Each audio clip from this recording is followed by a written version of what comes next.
بسم الله الرحمن الرحيم. السلام عليكم ورحمة الله وبركاته. الحمد لله وبه نستعين. أشهد أن لا إله إلا الله وحده لا شريك له، وأشهد أن سيدنا محمدا عبده ورسوله، ونصلي ونسلم على هذا النبي الكريم سيد المرسلين وعلى آله وصحبه أجمعين. أما بعد،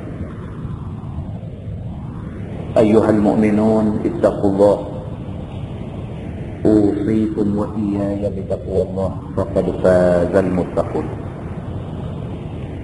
Muslimin dan muslimat, mudah-mudahan dirahmati Allah Subhanahu wa taala. Di dalam sebuah hadis riwayat daripada Jundub bin Abdullah bin Sufyan radhiyallahu anhu, kata dia, qala Nabi sallallahu alaihi wasallam,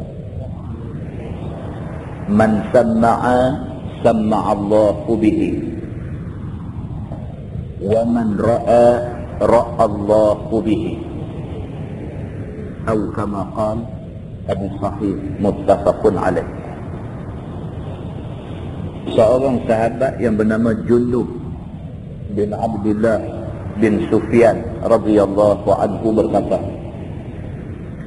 Nabi sallallahu alaihi wasallam bersabda, man samma'a samma'a Allah. Barang siapa yang menunjuk-nunjuk amalan dia kepada manusia, samma Allahu bihi, maka Allah Subhanahu wa taala akan tunjuk ketidakikhlasan dia di hari kiamat itu. Nabi sallallahu alaihi wasallam kata, man samma'a, barang siapa yang tunjuk-tunjuk amalan dia, samma Allahu bihi, hari kiamat esok Allah akan tunjuk dia ni tak ikhlas di depan orang semua.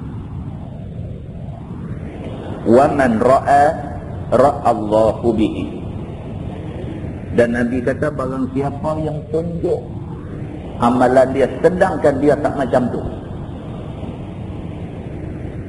dia tunjuk dia alim, dia tunjuk dia warang, dia tunjuk dia baik, sedangkan dia jahat,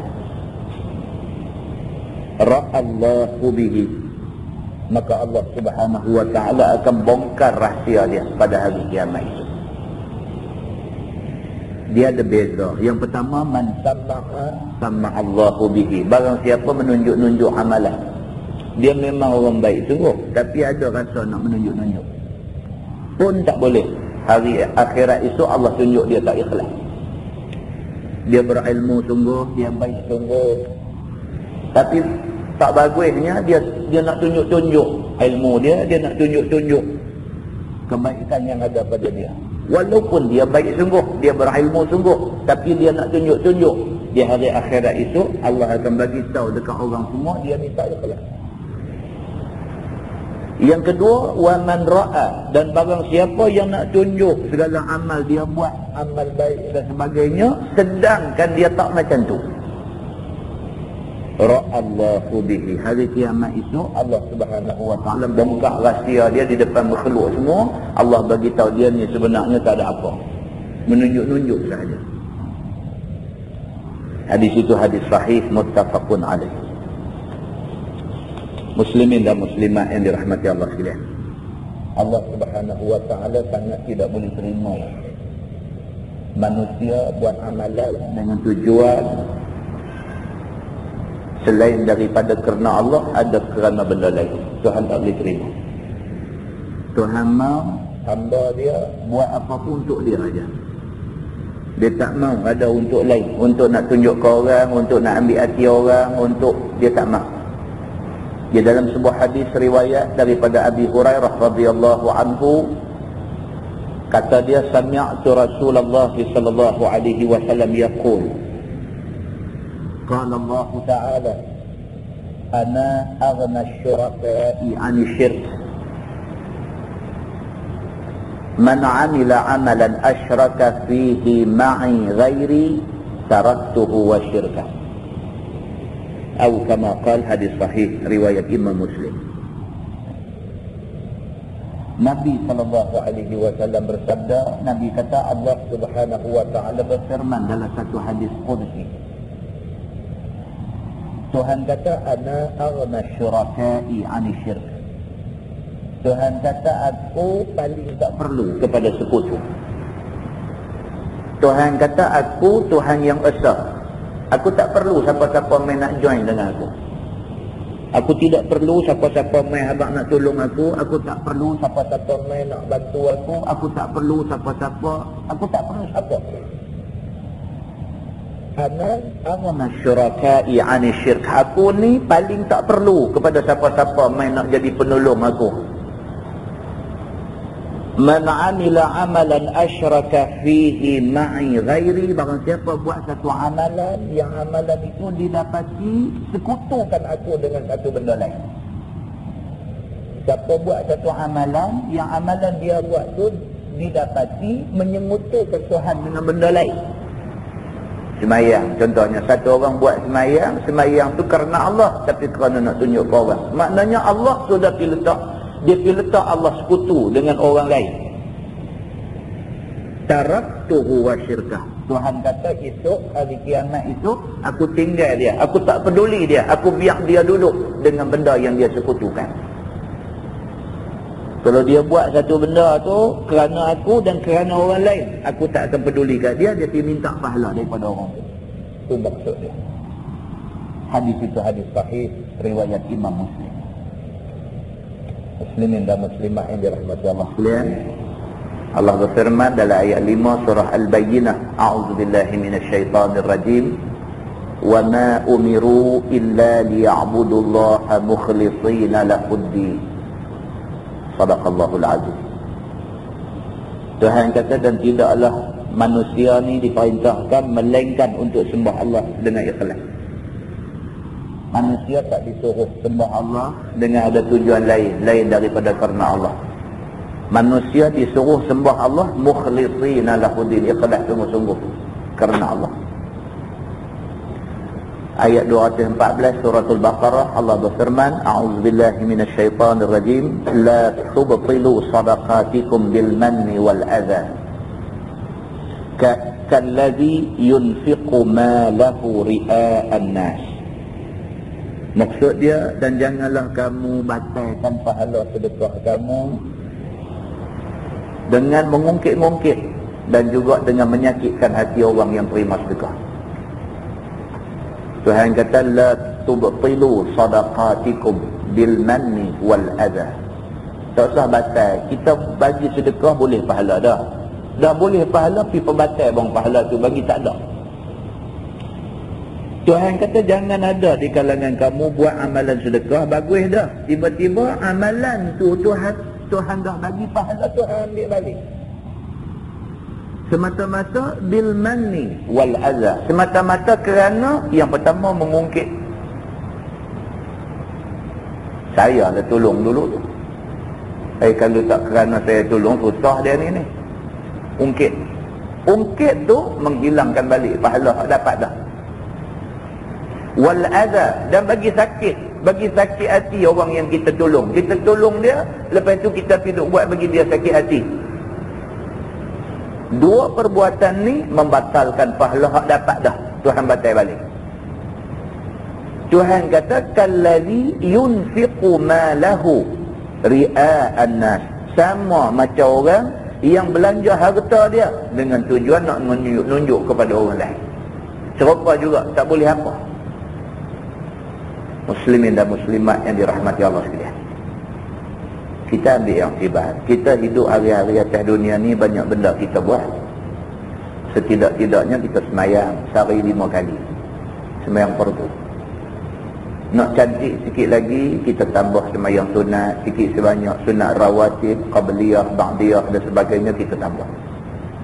Nak bagi cantik lagi, pagi-pagi semayang duha, sebelum tidur semayang witir. Nak bagi sempurna lagi, ambil hari Senin, hari Khamis buat puasa sunat. Nak bagi lengkap lagi, ada masa lapang sikit buka Quran baca, tak boleh baca banyak, baca semuka cukup sehari. Banyak benda kita buat, kalau kita buat benda ni semua mukhlishina lahuddin, banyak benda kita balik menghadap Allah Subhanahu wa taala. Tapi kalau benda-benda yang kita sebut tadi kita buat kerana ada tujuan-tujuan lain selain daripada Allah Subhanahu wa taala, kita boleh penat saja. Muslimin dan muslimat yang dirahmati Allah sekalian, banyak-banyak kita doa pada Allah. Mudah-mudahan Allah pelihara hati kita tidak jadi rosak dengan ibadat yang kita buat, yang dengan itu boleh menyebabkan kita jadi manusia rugi di sisi Allah Subhanahu wa taala. Mudah-mudahan mukadimah itu memberi manfaat kepada kita semua insya-Allah. Kita menggunakan Bahrul Mazi jilid 4.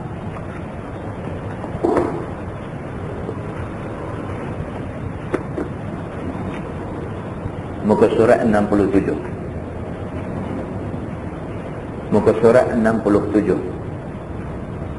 Kita masuk satu bab baru, kata dia bab ma jaa fi sajdah fi iqra bismi rabbikal ladzi khalaq wa idza as-samaa'u inshaqqat.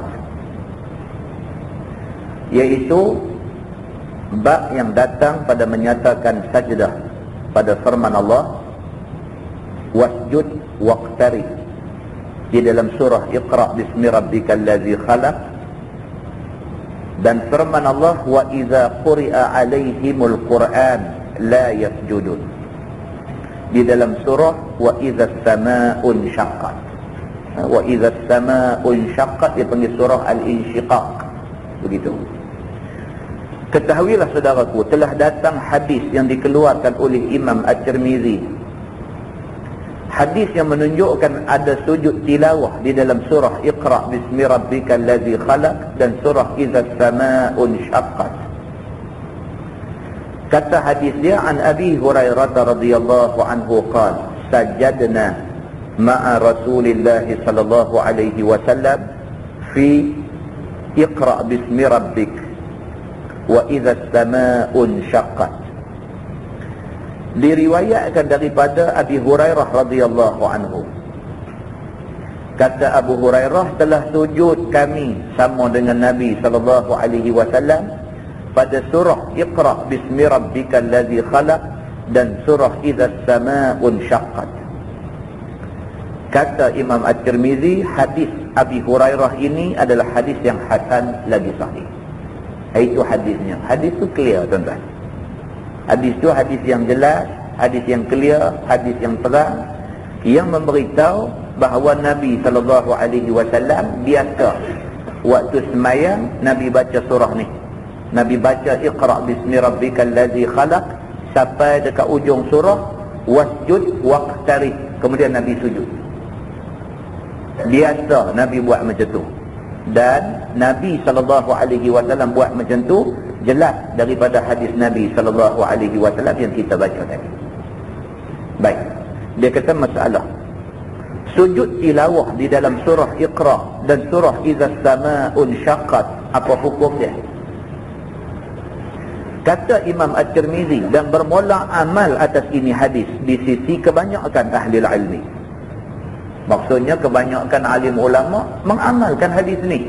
Mereka biasa baca surah Iqra, bila sampai dekat wasjud waqtarib, mereka sujud. Sujud tilawah ataupun sujud sajdah kita kata. Memikir mereka itu akan sujud di dalam surah idza as-samaa'u inshaqqat dan surah Iqra bismi rabbik. Dan mereka semua berpendapat boleh buat. Pasal apa? Pasal hadis terang-terang kata Nabi buat. Begitu. Dan inilah jumlah daripada surah-surah yang mufassal, dan kata setengah daripada ahli ilmi tidak ada sujud pada dua surah ini.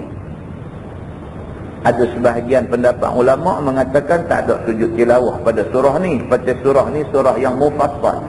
Pasal dia tak ada sambung lepas tu. Wasjud waqtarib habislah.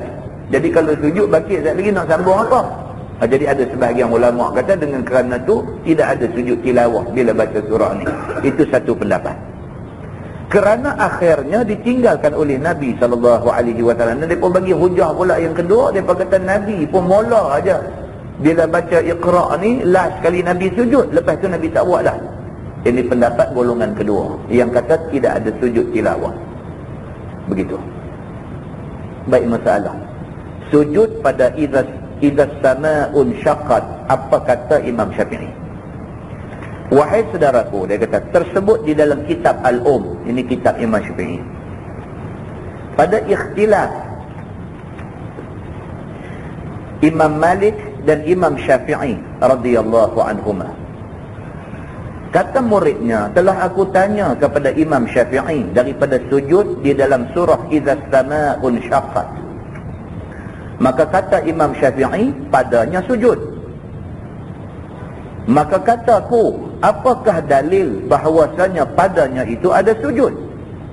Maka dijawab oleh Imam Syafi'i dengan beberapa hadis yang tersebut di dalam Imam Syafi'i, dia tak sependapat dengan tok guru dia. Tok guru dia Imam Malik. Imam Syafi'i belajar daripada Imam Malik. Bahkan Imam Syafi'i jadi anak murid kesayangan Imam Malik pula lagi. Terbukti di dalam sejarah ada cerita Imam Malik kalau dia tak boleh pergi mengajar, tak ada orang lain yang dia akan pilih untuk relief tempat dia, melainkan dia pilih Imam Syafi'i. Pun macam tu, Imam Syafi'i ada beberapa perkara yang dia tak sependapat dengan Imam Malik, dan dia ada alasan-alasan dia. Bila dalam soal surah ni, bila baca Iqra' bismi rabbikal ladzi khalaq, ujung ni ada tak ada sujud tilawah, Imam Malik kata tak ada, Imam Syafi'i kata ada. Orang tanya, anak murid Imam Syafi'i tanya Imam Syafi'i, betul-betul dia kata dalam surah ni ada tak ada sujud tilawah? Imam Syafi'i kata ada. Bila anak murid dia kata, macam mana yang dikata ada tu, alasan dia kok mana? Dia kata alasan dia ada beberapa hadis yang menerangkan Nabi buat. Kalau Nabi buat, ada. Itu ceritanya. Baik, dia kata masalah sujud dalam surah yang mufassal itu apa dalilnya? Wahai saudara, aku telah dikatakan dahulu tadi bahawasanya surah Idza Sama'un Syaqqat dan Iqra' itu setengah daripada surah yang mufassal. Kata Imam Nawawi dalam syarah Muslim, maka mengambil hujah dengan hadis dalam masalah yang akan datang oleh Imam Malik rahimahullahu ta'ala dan mereka yang muwafaqah akan dia. Imam Malik pula dia kata tak ada sujud bila habis baca Iqra' dengan Idza Sama'un Syaqqat. Hujah dia apa? Hujah dia sat lagi dia buat main hadis yang dipegang oleh Imam Malik, bahawasanya tiada sujud di dalam surah-surah yang mufassal seperti itu, dan bahawasanya sujud dalam surah An-Najmu dan surah Idza Sama'un Syaqqat dan Iqra' bismi rabbik itu telah mansukh semuanya. Imam Malik berpendapat betul, dia kata ada hadis cerita kata Nabi biasa sujud, tapi semua hadis itu telah dimansuhkan. Nabi buat mula aja, lepas tu Nabi tak buat dah. Imam Malik kata macam tu. Dengan hadis yang tersebut dalam masalah yang akan datang, dia kata hadis hak nak buat main saat lagi ni adalah hadis yang menasahkan hadis yang kita baca tadi. Maknanya hadis yang kata Nabi sujud bila baca Iqra' bismi rabbikal ladzi khalaq ni, dia kata hadis tu dah mansuh dah, tak pakai dah. Pakai hadis tak nak baca tak lagi pula, dia kata. Baik. Ataupun dengan hadis riwayat daripada Ibni Abbas bahawasanya Nabi SAW tidak sujud dia pada satu daripada surah yang mufassal selama berpindah dia ke Madinah. Alasan dia kata Nabi masa duduk di Mekah, masa Nabi duduk di Mekah belum hijrah ke Madinah, masa di Mekah bila Nabi baca Iqra' bismi rabbikal ladzi khalaq sampai dekat ujung wasjud waqtarib, Nabi sujud. Bila Nabi hijrah daripada Mekah pergi ke Madinah, di Madinah Nabi baca surah Iqra' ni, Nabi tak sujud dah. Itu alasan dia. Jadi ini menunjukkan bahawa Nabi sudah cancel dah amalan di Mekah dulu, tak buat lagi dah di Madinah, dia kata. Baik, kata Imam Nawawi rahimahullahu ta'ala, dan bermula ini mazhab da'if. Imam Nawawi jawab balik. Imam Nawawi kata dah, ini pegangan yang da'if, tidak kuat untuk berhujah, dia kata. Maka sesungguhnya telah sabit hadis daripada Abi Hurairah radhiyallahu anhu yang tersebut dalam masalah yang dikeluarkan akan dia oleh Imam At-Tirmizi dan Muslim dan lainnya. Kata dia, telah sujud kami serta Nabi sallallahu alaihi wasallam pada surah Idza Samaa'un Syaqqat dan surah Iqra' bismi rabbik, dan sesungguhnya telah ijma' ulama atas bahawasanya Islam Abi Hurairah radhiyallahu anhu adalah dia pada tahun yang ke-7 daripada hijrah. Maka menunjuklah atas ada sujud dalam surah yang mufassal kemudian daripada hijrah, dia kata. Imam Nawawi kata silap, dia kata kalau macam tu. Hadis yang kita baca tadi ni hadis riwayat Abu Hurairah. Abu Hurairah masuk Islam 7 tahun dah Nabi duduk di Madinah, baru Abu Hurairah masuk Islam. Abu Hurairah meriwayatkan hadis, kata Nabi, kami pernah semayang sama dengan Nabi. Nabi baca Iqra' bismi rabbikal ladzi khalaq, last kali Nabi sujud. Abu Hurairah meriwayatkan hadis setelah dia masuk Islam. Abu Hurairah masuk Islam selepas Nabi duduk ada di Madinah 7 tahun dah. Macam mana yang orang kata Nabi hanya sujud dalam surah Iqra' ni di Mekah saja, bila pindah Madinah Nabi tak sujud dah? Itu tak betul, dia kata. Pasal Abu Hurairah meriwayatkan hadis kata Nabi sujud. Abu Hurairah pun masuk Islam 7 tahun lepas Nabi duduk ada di Madinah. Bermakna hujah pihak yang kata Nabi tak sujud waktu Nabi ada di Madinah, hujah tu tak betul, dia kata. Menyalahi fakta sejarah dan menyalahi hadis Nabi. Kita boleh faham tak ni hujah dia macam tu? Itu ceritanya. Dan adapun hadis Ibni Abbas radhiyallahu anhu, maka ialah hadis yang dha'ifu isnad. Tiada sah mengambil hujah dengan hadis dhaif, dia kata. Dan adapun hadis Zaid bin Sabit yang lagi akan datang, maka ditanggungkan dia atas menyakiti harus, atas menyatakan harus meninggalkan sujud, dan bahawasanya ia, yakni sujud itu sunat dan bukannya wajib, dan berhajat kepada ini takwil supaya muwafaqah antaranya dan antara hadis Abu Hurairah, dia kata. Jadi ceritanya ada hadis yang kata Nabi sujud, ada hadis yang kata Nabi tak sujud bila baca Iqra' masa di Madinah. Bila ada hadis kata Nabi tak sujud bila baca Iqra', bukan makna Nabi tak sujud, maknanya itu menunjukkan benda tu sunat. Ada waktu Nabi nak sujud, Nabi sujud. Ada waktu Nabi tak mau sujud, tak sujud. Benda sunat. Nak buat, tak mau buat, sudah. Hadis itu tidaklah bermakna Nabi tak sujud dah bila baca Iqra'. Cumanya ada masa Nabi sujud, ada masa Nabi tak sujud. Benda sunat. Yang pastinya apa? Yang pastinya dia kata ada hadis mengatakan Nabi sujud bila Nabi baca surah Iqra' bismi rabbik ini. Nabi sujud. Dan hadis itu diriwayatkan masa Nabi ada di Madinah. Kesimpulan dia apa? Kesimpulan dia, bila baca surah Iqra' bismi rabbikal ladzi khalaq sampai wasjud waqtarib, kita nak sunat ke, kita tak mau, kita nak sujud ke, kita tak mau sujud ke, terpulang kat kita. Kalau kita sujud, itu sunat. Kalau tak mau sujud, tak berdosa. Jadi tidak boleh ada orang kata tak boleh sujud bila baca surah Iqra'. Tak boleh kata macam tu. Pasal apa? Pasal ada hadis mengatakan Nabi sujud bila Nabi baca Iqra' bismi rabbik. Itu cerita dia. Kemudian dia kata bab ma jaa fi salatin najm.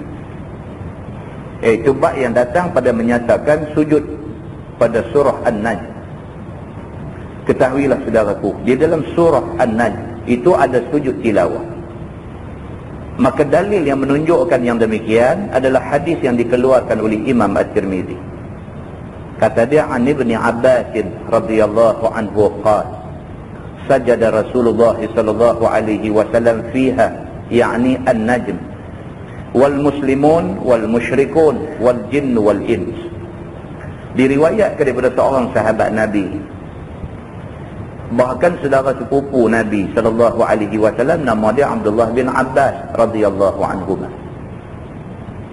Kata dia telah sujud Nabi sallallahu alaihi wasallam padanya, yakni pada surah An-Najm, iaitu pada firman Allah fasjudu lillahi wa'budu, dengan segala orang Islam dan orang musyrikun dan jin dan manusia.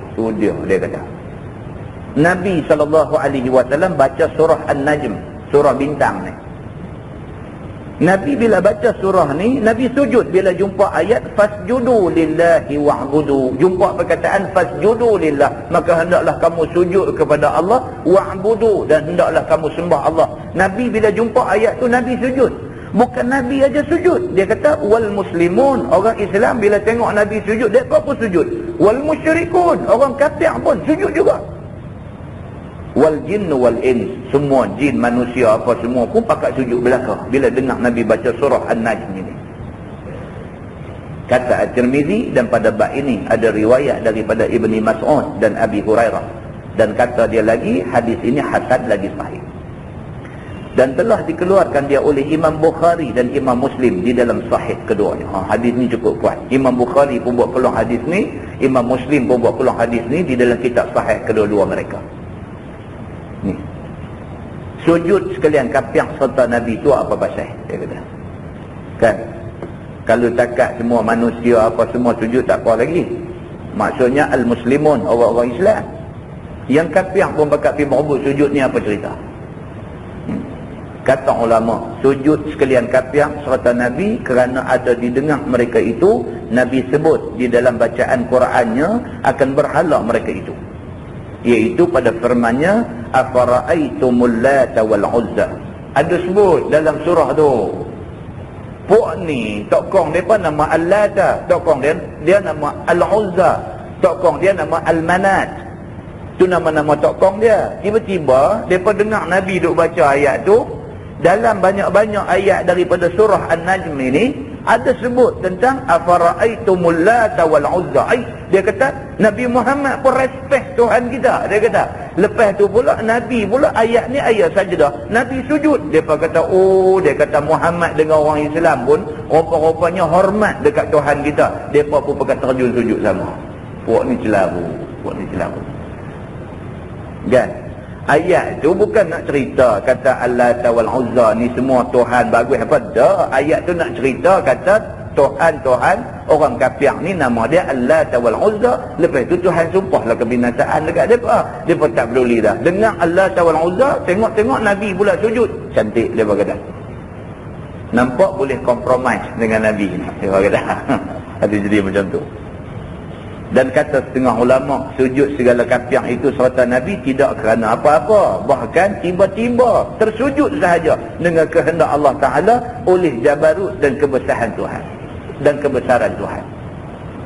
Ada setengah ulama pula kata, yang boleh jadi cerita orang kapiang pakai sujud tadi itu sebenarnya out of control. Out of control. Dia bukan nak sujud. Tapi tak macam manakah kehendak Allah Subhanahu Wa Ta'ala tersujud mereka ni. Begitu. Sehingga jadi sebagaimana terpaksa, tak sedar diri, maka mereka sujud. Melainkan seorang sahaja yang tak sujud dalam ramai-ramai itu, iaitu Umayyah bin Khalaf, dengan sebab takabur dia. Seorang aja yang tak sujud, orang lain ni tersujud dalam keadaan tak boleh kontrol diri sendiri. Ada setengah pendapat kata macam tu. Maka hanya diambilnya segenggam tanah, dihantarkan ke dahinya. Dia seraya katanya, padalah aku setakat ni, dia kata. Tunjuk juga kata hormat tu, tapi dia tak hormat dalam bentuk sujud. Dia ambil tanah, dia buh di dahi dia sikit, menunjuk kata dia respect juga. Tapi dia tak mau tunduk sujud macam tu, kerana takabur dia ni cukup dahsyat, lebih pada orang lain semua lagi. Kata Imam Nawawi, Umayyah bin Khalaf itu seorang Quraisy yang tertua di dalam kaumnya. Pasal itu yang takabur lebih tu dalam masyarakat Quraisy ni, dia paling tua.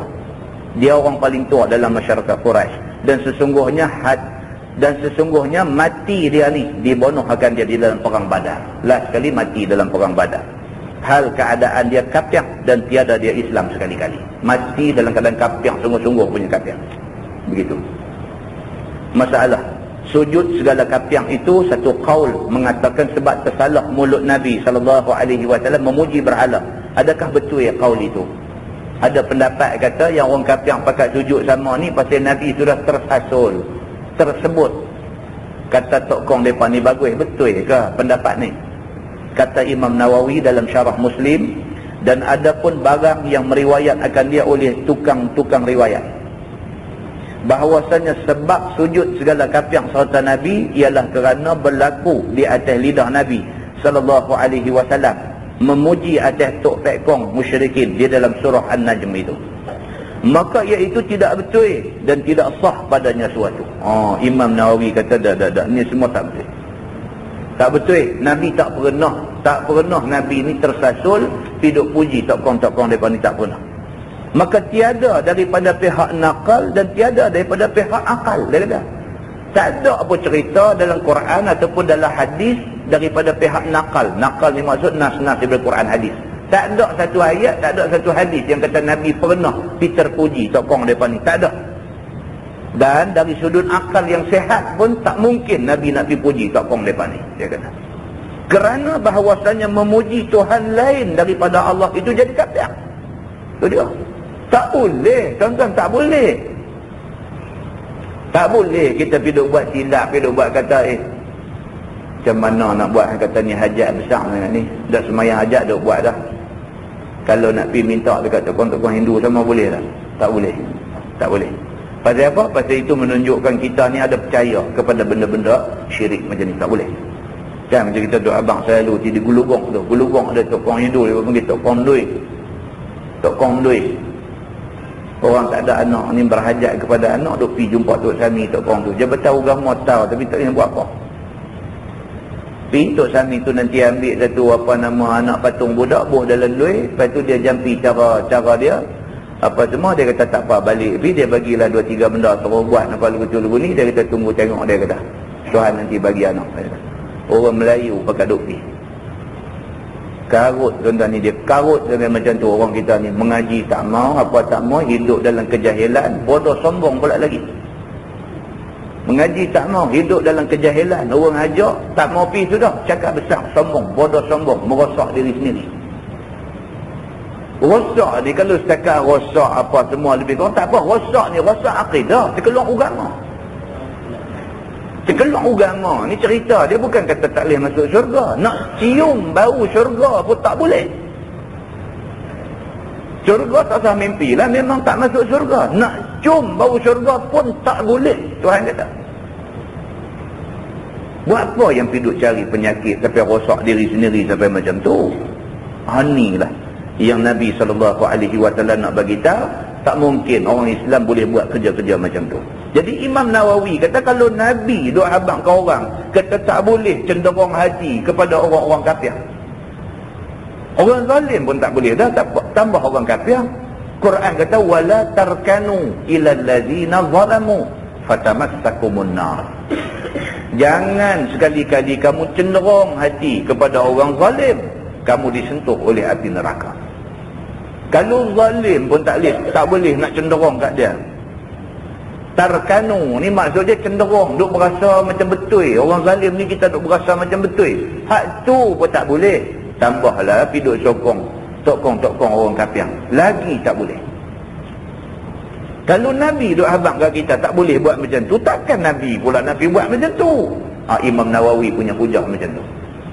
Baik, maka tiadalah sah dinisbahkan yang demikian itu kepada lidah Nabi SAW.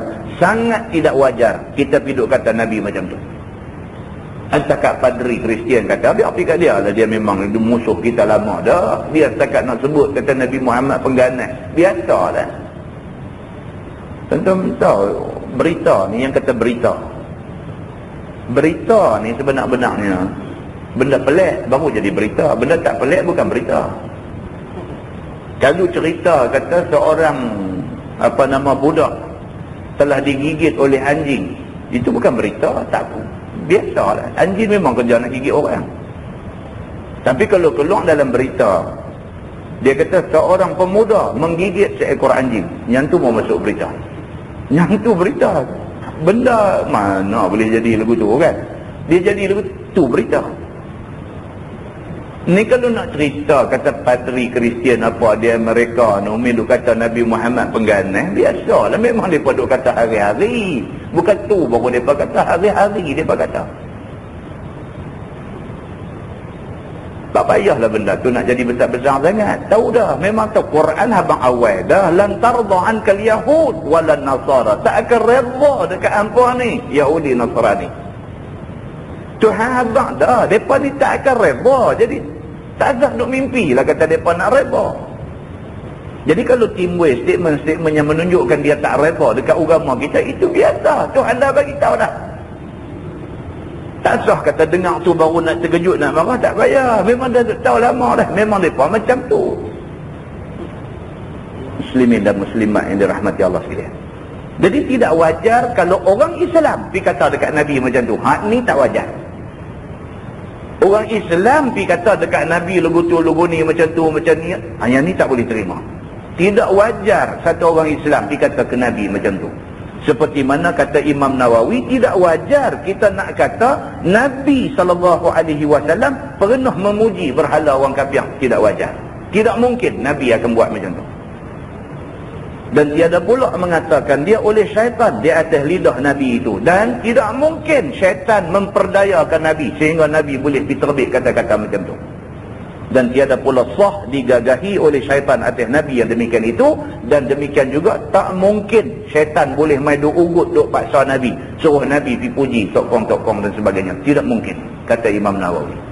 Jadi cerita apa? Cerita yang mengatakan Nabi pernah memuji tokong dan sebagainya, ini adalah cerita karut yang direka-reka oleh musuh Islam dengan tujuan nak ambil mileage dekat dia. Itu saja masalah. Dia kata sujud tilawah pada surah An-Najm itu apa hukum dia? Kata Imam At-Tirmidzi, dan bermula amal atas ini hadis di sisi setengah daripada ahli ilmi, yakni ulama yang mujtahidin memikir mereka itu ada sujud di dalam surah An-Najm. Dan telah berkata setengah daripada ahli ilmi daripada sahabat Nabi SAW dan lain daripada mereka itu, tiada yang di dalam surah yang mufassal itu sujud tilawah. Maka inilah perkataan Malik bin Anas. Kata At-Tirmidzi lagi, dan bermula qaul yang pertama ini adalah qaul yang asah. Qaul yang mengatakan ada sujud tilawah pada surah An-Najm ini adalah qaul yang asah. Maksud dia apa? Dalam surah Iqra bismi rabbikal ladzi khalaq, dalam surah Idzas samaa'un syaqqat, dan di dalam surah An-Najm. 3 surah ni ada sujud tilawah. Itu pendapat yang asah, pendapat yang diterima pakai. Begitu. Dan dialah berkata Ats-Tsauri dan Ibnul Mubarak dan Syafi'i dan Ahmad bin Hanbal dan lain-lain lagi. Kemudian dia baru bab majaa man lam yasjud fi. Itu bab yang datang pada mereka yang tidak sujud pada surah An-Najm. Ada sebahagian yang dia kata tak ada sujud pada surah ni. Ketahuilah saudaraku, bermula sujud tilawah itu telah datang hadisnya yang menunjukkan tiada sujud di dalam surah An-Najm itu, iaitu hadis yang dikeluarkan oleh Imam At-Tirmidzi. Kata dia an Zaid bin Thabit radhiyallahu anhu qala qara'tu ala Rasulillah sallallahu alaihi wasallam an-najma falam yasjud fiha. Diriwayatkan daripada Zaid bin Thabit radhiyallahu anhu. Kata dia, aku baca kata dia telah aku baca atas Nabi sallallahu alaihi wasallam akan surah An-Najm, maka tidak sujud Nabi. Kata At-Tirmidzi, ini hadis, yakni hadis Zaid bin Thabit ini hadis yang hasan lagi sahih, dan telah dikeluarkan dia oleh Imam Bukhari dan Imam Muslim di dalam sahih keduanya. Ada pula hadis kata Zaid bin Thabit, yang ni kita dah terang banyak kali ya. Zaid bin Thabit dia ni hibbu Rasulullah sallallahu alaihi wasallam, dia ni buah hati Nabi. Kan Zaid bin Thabit dengan pak dia apa nama, bukan Zaid bin Thabit, bukan yang tu Zaid bin Harithah. Zaid bin Thabit ni adalah seorang sahabat yang mula-mula sekali diberi tugas untuk kumpul Quran. Ini Zaid bin Thabit. Sayyidina Abu Bakar As-Siddiq menerima cadangan daripada Sayyidina Umar Al-Khattab. Kan? Sayyidina Umar Al-Khattab selepas daripada wafat Nabi, Sayyidina Abu Bakar jadi khalifah.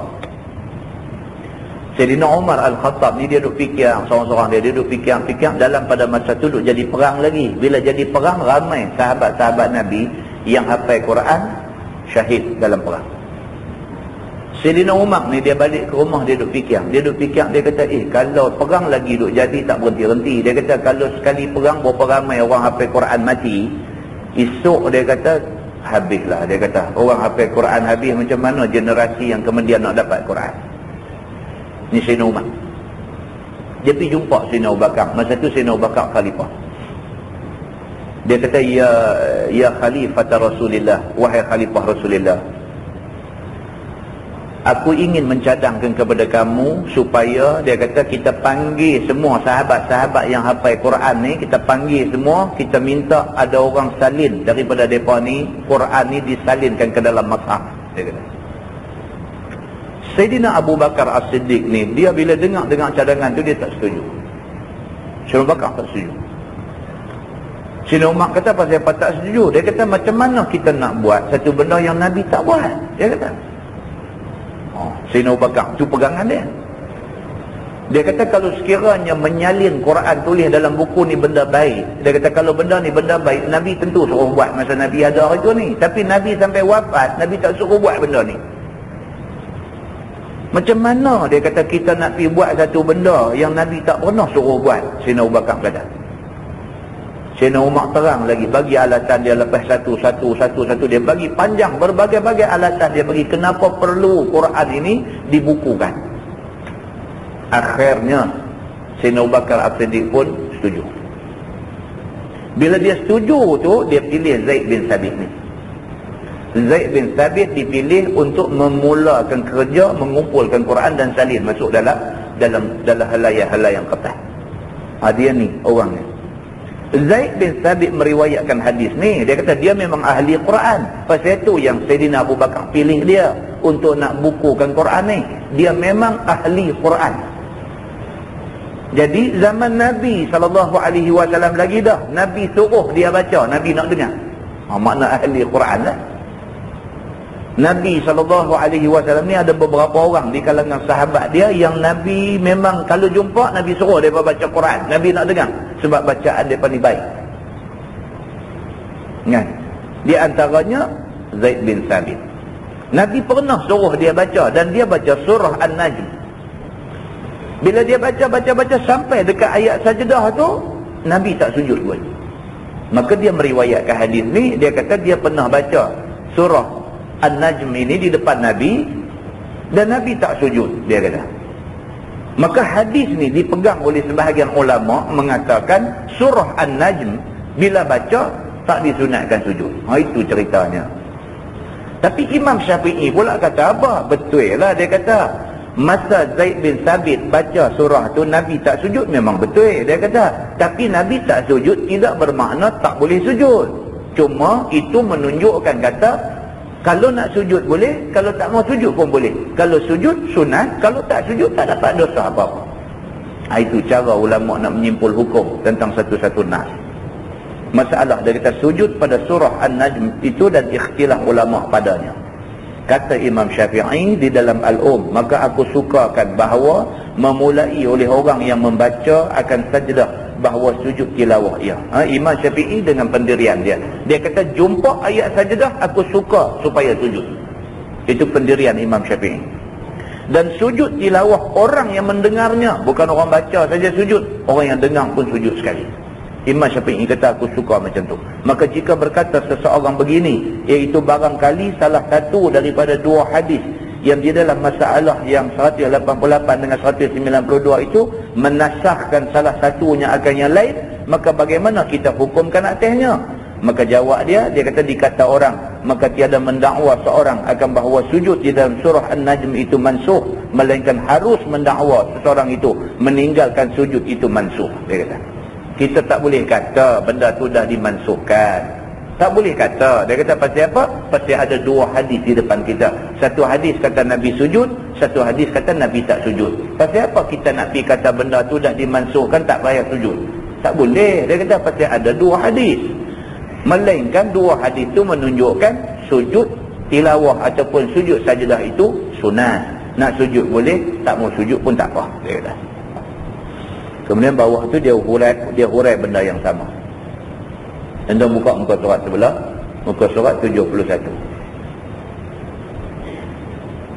Kat bawah tu tuan-tuan dia nak cerita dekat kita tentang apa nama sunat sujud. Nak sujud boleh dan tak sujud pun tak apa. Dia nak cerita yang tu saja yang panjang. Tuan-tuan boleh balik baca sendiri. Bab dia kata maja'a fi sajdati sad. Iaitu yang datang pada menyatakan sujud sajdah, sujud tilawah di dalam surah Sad. Ketahuilah saudaraku, telah datang satu hadis yang menunjukkan atas ada sujud tilawah di dalam surah Sad, iaitu hadis yang dikeluarkan oleh Imam At-Tirmizi. Kata dia, an Ibni Abbas radhiyallahu anhu qala, ra'aitu Rasulullah sallallahu alaihi wasallam yasjudu fi Sad. Qala Ibnu Abbas, wa laysat min azaimis sujud. Maksudnya diriwayatkan daripada Abdullah bin Abbas radhiyallahu anhuma. Katanya, telah aku lihat Rasulullah sallallahu alaihi wasallam sujud, akan sujud tilawah di dalam surah Sad. Dan kata Ibnu Abbas, dan bukannya sujud itu daripada setengah yang dikuatkan dia amat disuruh sujud, bahkan menurut suka hati. Jika hendak sujud, sujudlah, dan jika tidak, tidaklah, dia kata. Jadi dia nak beritahu kat kita, sujud sajdah ni sunnah. Bahkan tuan-tuan, Nabi SAW dia tidak jadikan satu kelaziman tiap-tiap pagi jemaat baca surah sajdah. Tak, Nabi tak jadikan itu satu kelaziman. Kita aja di sini ni, pagi jemaat mesti sujud sajdah. Kalau pagi jemaat orang yang jadi imam tiba-tiba tak buat sujud sajdah, hui, berasa macam tak sembahyang subuh pagi ni, dia kata. Dia jadi lagu tu. Tentu pergi di Mekah kan, pergi di Mekah, pergi di Madinah tu, nak boleh dapat sujud sajdah pagi jemaat ni nasib lah. Nasib sangatlah nak jadi habuan kita. Tok imam baca ayat sajdah, maka adalah sujud sajdah pagi tu. Kadang duduk sana 3 minggu, kan 3 minggu dan jumpa 3 kali jemaat, tak dapat sekali pun. 3 kali. Takkanlah imam Masjidil Haram tak apa, pasal dia ikut sunnah Nabi. Nabi tidak jadikan pagi jemaat itu sebagai pagi untuk sujud sajdah. Tidak jadikan dia sebagai satu kemestian tiap-tiap pagi jemaat. Tapi Nabi SAW baca ayat daripada surah sajdah ni hanya pada pagi jemaat. Lama-lama sekali dia buat. Lama-lama sekali dia buat macam tu. Tidak ada satu ketetapan mesti pagi jemaat buat. Macam tu. Jadi bukan apa benda ni nak buat-buat lah. Tidak jadi kesalahan. Cumanya menjadi satu kesalahan kalau kita beriktikad mengatakan pagi jemaat mesti ayat sajdah. Itu salah. Pasal apa? Lebih-lebih lagi kalau kita kata pagi jemaat mesti baca ayat sajdah, pasal itu sunnah Nabi, itu lagi salah. Pasal Nabi tak buat macam tu. Ayat Nabi tak buat macam tu. Baik, masalah dari sujud tilawah pada surah Sad, apa hukum dia? Kata Abu Isa, telah bersalah-salahan ahlul ilmi pada sujud tilawah pada surah Sad itu. Maka memikir setengah daripada ahli ilmi daripada sahabat Nabi SAW dan lainnya bahawasanya ada sujud padanya. Dan ialah qaul Sufyan dan Ibnul Mubarak dan Asy-Syafi'i dan Ahmad dan Ishaq. Dan telah berkata setengah daripada ahli ilmi bahawasanya surah Sad itu menghikayatkan taubat Nabi. Maka Nabi SAW sujud itu bukannya sujud tilawah, bahkan sujud syukur. Maka dengan kerana itu, tiadalah memikir mereka itu akan sujud di dalamnya. Ini satu pendapat. Dia kata sebenarnya Nabi sujud itu bukan sujud sajdah, tapi Nabi sujud syukur. Orang sudah silap, orang ingat Nabi sujud sajdah. Ini satu pendapat.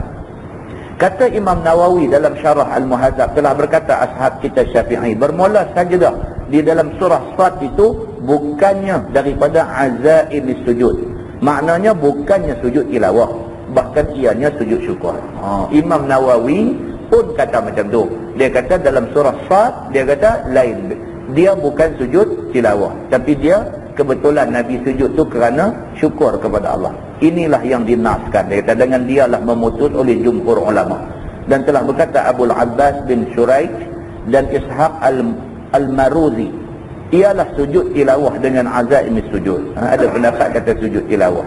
Kata Imam Nawawi, bermula yang mazhabnya ialah yang pertama, maksudnya sujud syukur. Nabi baca surah Sad, kemudian Nabi sujud. Nabi sujud tu bukan kerana ayat tu ayat sajdah, tapi kerana Nabi teringat atas satu nikmat Tuhan bagi kat dia, maka Nabi sujud pada masa itu. Masalah sujud tilawah dan syaratnya. Kata Imam Nawawi dalam Syarah Muslim, Dan ketahui olehmu bahawasanya disyaratkan bagi harus sujud tilawah dan sahnya itu dengan beberapa syarat sembahyang sunat.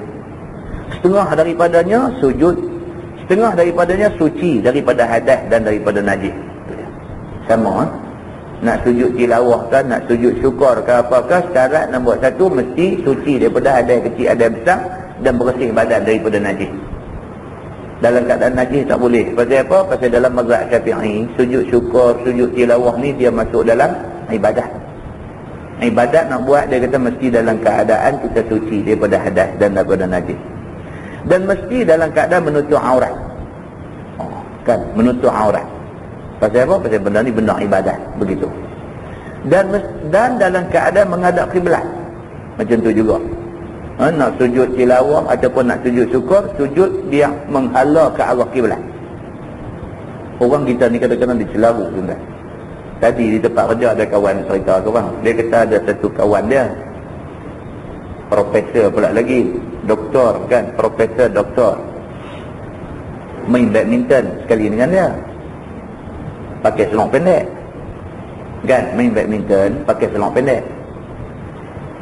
Jadi dalam lepas pada main badminton tu pakat duduk sembang lah, berhenti rehat tak minum air, duduk sembang keluar isu pasal cerita pasal benda-benda sensitif ni lah, cerita pasal menghina Nabi lah apalah semua begitu ni. Oh, dia marah bukan main.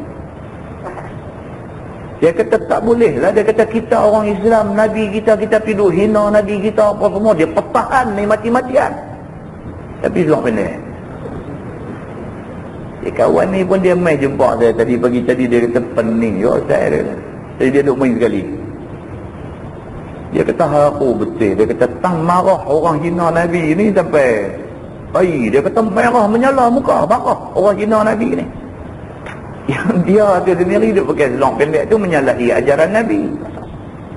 Saya pun kata kat dia lah, saya kata sekongkongnya ada satu kebaikan dekat dia. Dia kata kan, tang selong pendek tu tak baik, tapi tang dia marah orang hina Nabi tu baik. Jadi hak baik kita kata baik lah. Kata kat dia begitu lah. Dok lah, dia kata tapi patutnya bila macam tu punya pertahan Nabi, mau selong panjang lah dia kata. Saya kata tu saya tak mengaji punya pasal kan, tapi dia faham kata Nabi Muhammad ni Nabi orang Islam, dia marah kalau orang hina Nabi.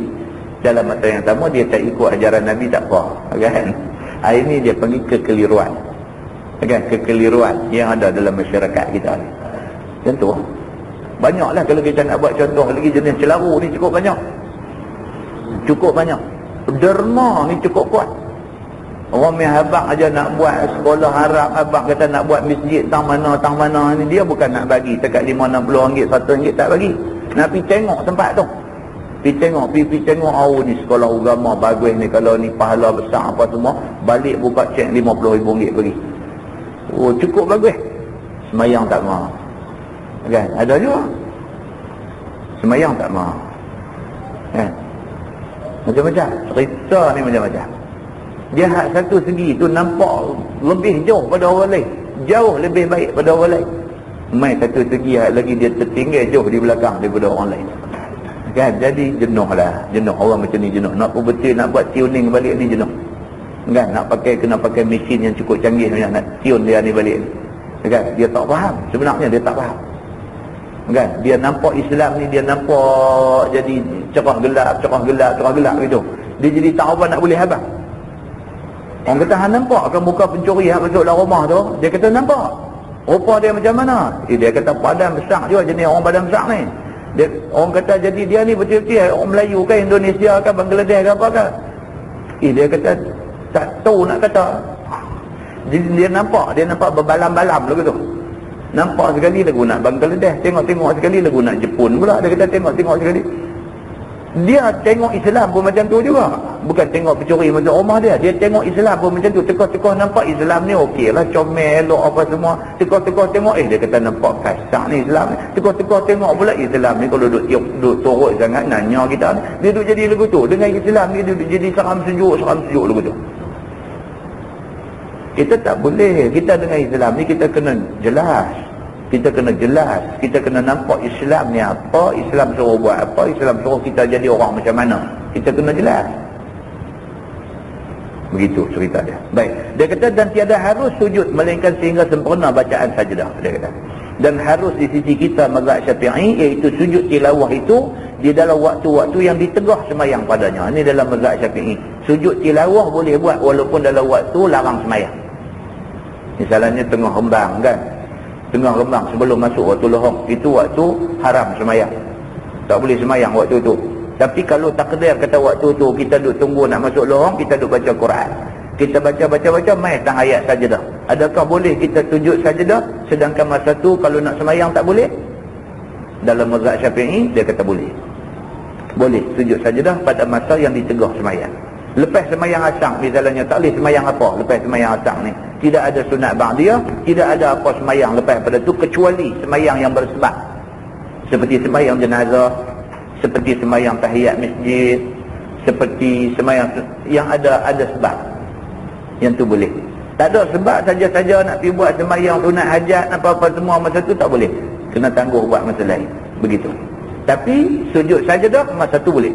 Dia kata tidak jadi salah. Kerana bahawasanya ia mempunyai sebab dan tidak dimakruhkan di sisi kita akan segala yang mempunyai sebab itu. Dan pada ini masalah ada khilaf yang masyhur di antara ulama. Dan pada sujud tilawah itu beberapa masalah dan beberapa cawangan yang masyhur di dalam kitab-kitab fiqh. Wabillahi taufiq, dia kata. Kemudian dia main pula satu tajuk bab ma jaa fi sajdah fil hajj, iaitu bab yang datang pada sujud tilawah di dalam surah Al-Hajj.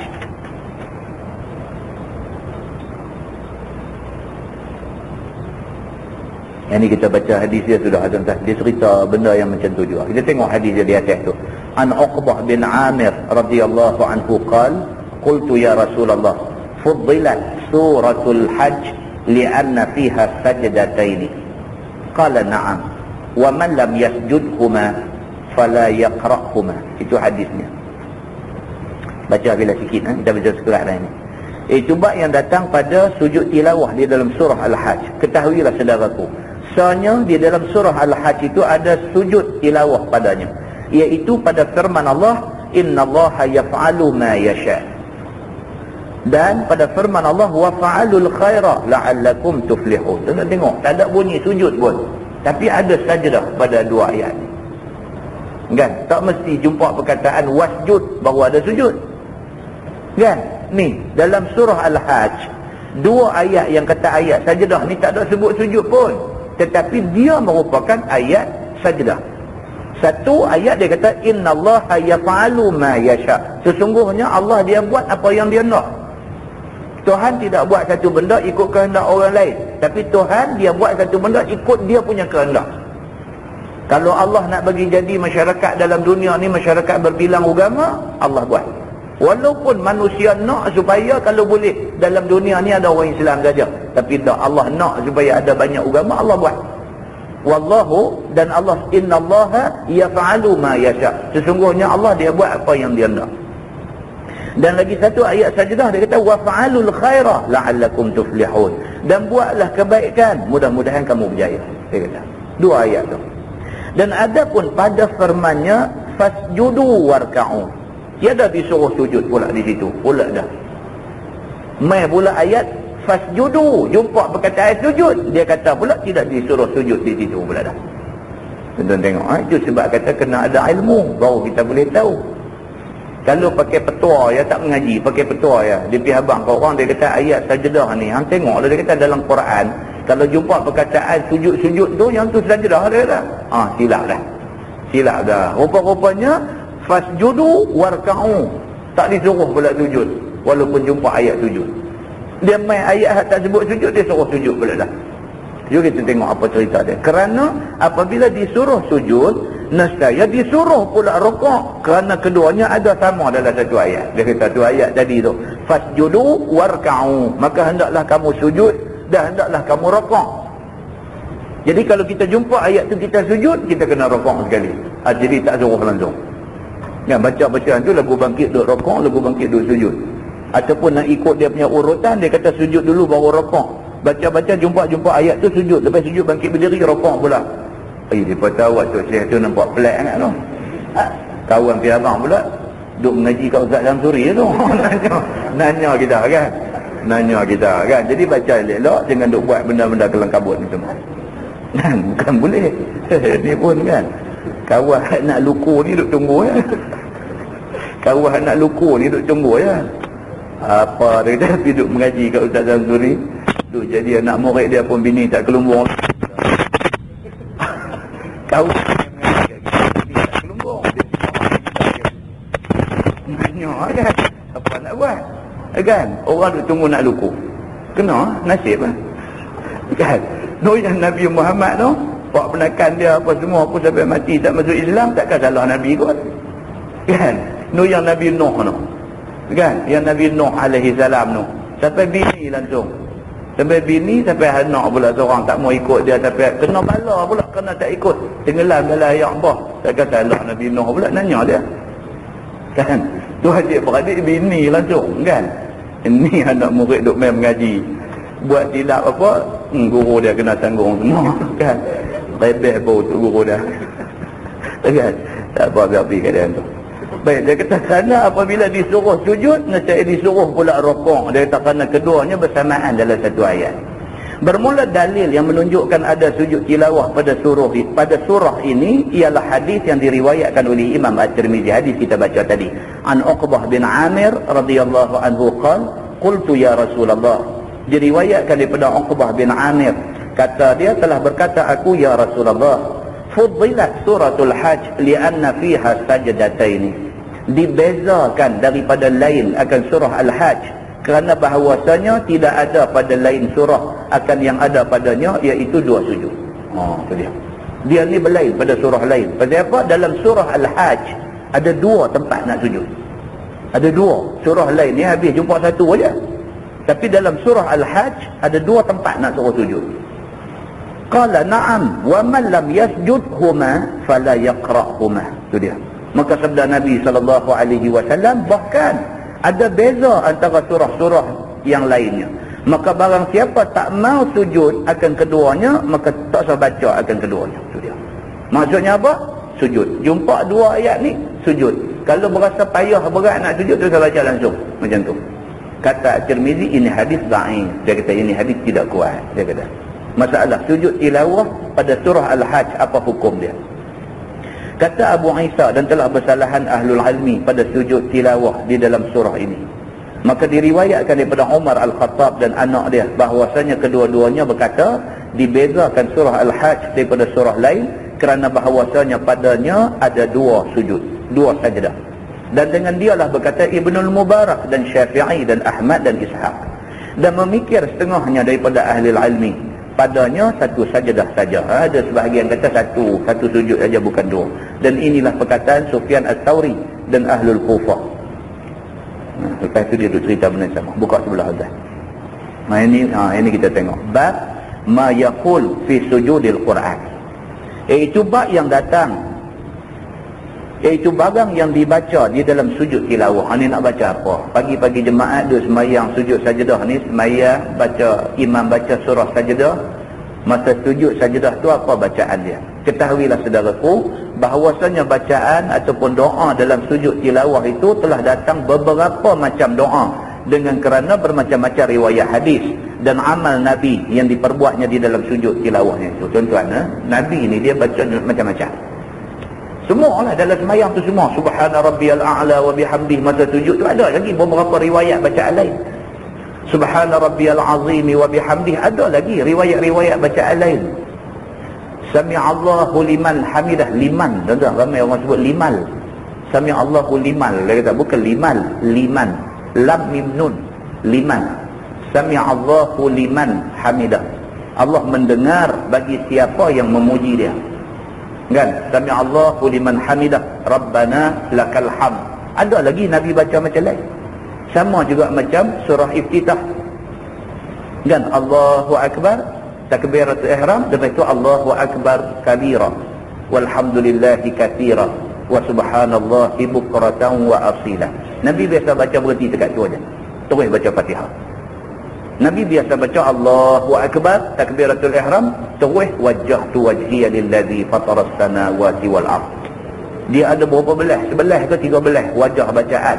di dalam dalam bacaan doa iftitah saja. Kan? Saya pernah sebut benda ni di masjid Kasih Gelobong, masjid kampung saya sendiri. Kan? Bacaan dia Allahu Akbaru. Kan? Kalau kita nak baca sambung, kita tak boleh baca Allahu Akbar kabira. Pasal ra tu ada baris. Allahu Akbaru kabira. Kan? Itu bacaan dia, tapi kita ada baca Allahu Akbar kabira lah. Tidak jadi salah, tidak baca semayang, cuma sebutan begitu. Sudah jadi kelaziman orang baca Allahu Akbar kabira. Sedangkan dia Allahu Akbar, alif kabbara, ra tu ada baris depan. Allahu Akbaru kabira. Allahu mubtada, akbaru khabar. Dalam bahasa Arabnya mubtada dia kena baca baris depan dhammah, akbar pun mubtada dia kena baca baris depan sebab dia khabar. Khabar marfu'. Dia kata itu kaedah dia, kaedah dari segi nahwunya. Kan? Ada orang tak main mengaji ni, kan? Dia tak main mengaji, dia tak dengar kita mengajar macam mana. Dia buat cerita kan? Dia kata dia mengajar baca kitab cara baru pula dah. Dia kata. Orang tanya dia balik, dia ajar lagu mana? Tak tahu duk bunyi ru-ru di hujung semua. Dia kata, bunyi lagu mana? Dia pergi baca Allahu Akbaru Kabiru Walhamdu. Semua ru-ru habis. Kita tak kata lagu tu pun. Dia tak dengar kuliah. Dia pergi pusing jadi cerita lain langsung. Dia tembak mai kata kita kata. Pergi cerita pula, bukan pergi cerita kat kawan hak mai. Kalau cerita kat kawan hak mai senang. Kau tu kata hang dengar ke? Hang tak dengar, aku dengar. Aku pergi. Senang pergi. Dia pergi cerita hak sama-sama tak mai dengar. Oh juga dia ni karut no. Dia kata. Allah tak tahu kan. Kena ni kiri kanan depan belakang. Tak boleh dah, boleh luku pun luku pun. Jadi kita mubuh dia ni. Kan? Saya tak mahu nak ulas benda macam ni kan. Apa orang kata semua kita tahu. Tapi tak usah ulas lah, buang masa. Kita baca kitab ni lagi bagus lah. Kan? Kadang-kadang bila baca tu duduk segelak seorang lagu tu lah. Macam cerita. Baik. Sikit dah tu sebut tu, sikit saja. Macam-macam lagi tu. Ada tuan-tuan pun duduk dengar kan. Pergi masjid dengar, pergi pejabat dengar, pergi tempat kerja dengar, pergi market dengar, macam-macam cerita kan. Cerita tu tak mesti. Tak tadi. Ada kepala ekor, tak tahu tang mana. Kena macam tu, saya kata dekat kawan-kawan ada beritahu. Dia kata ustaz. Saya kata tak apa, tak payah beritahu. Saya kata tu tak ada apa tu, sikit kata. Sikit. Nuhak kita duk habang dalam kuliah. Nabi ni orang main lungguk perut unta busuk atas belakang. Kita tak kenal sampai macam tu. Kawan nak main pijak tengkok. Yang kata Nabi ni orang nak main pijak tengkok. Kita tak ada lah sampai macam tu kan. Saya kata kawan-kawan saya ada mengajar masjid pun dah ramai lagi. Ada kawan buka angin kereta nak balik tak boleh buat dah. Saya kata saya tak ada lah sampai macam tu. Saya kata Alhamdulillah lah. Kakak ada adalah okey lah. Saya kata Alhamdulillah. Dan tuan-tuan kalau kita nak kutip semua. Kita nak kutip semua, tak buat kerja kita. Tak buat kerja. Satu, kalau nak kecil hati. Kan? Kalau nak kecil hati. Kalau nak kecil hati, duduk di rumah. Kan? Duduk di rumah. Mulalah duduk fikir, payah duduk di rumah.